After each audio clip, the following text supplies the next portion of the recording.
So hello everyone, welcome back to my channel. So in today's video I'll be showing you how I drew this eye freehand without using grid method. The link to the reference image I've used is in the description. So I start with drawing two lines in the centers of the page horizontally and vertically. This helps me split the page into four halves and I can also mentally imagine four quadrants in the reference.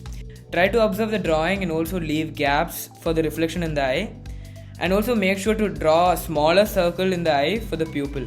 I draw the eye carefully and make sure the edges are properly curved and are not flat.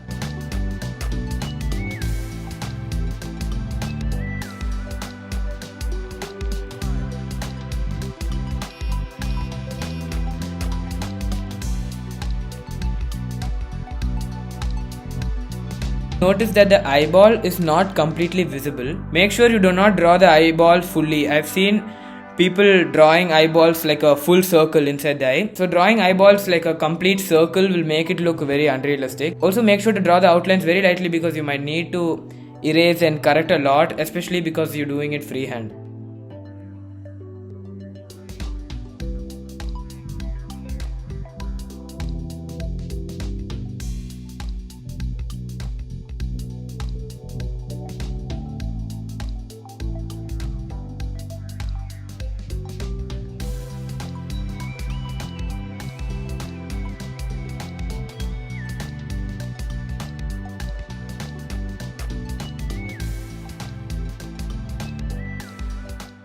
So that's it for the video guys. I hope you like this video. Until we meet in the next video, take care and keep improving. Thanks for watching. Looking for sun rays.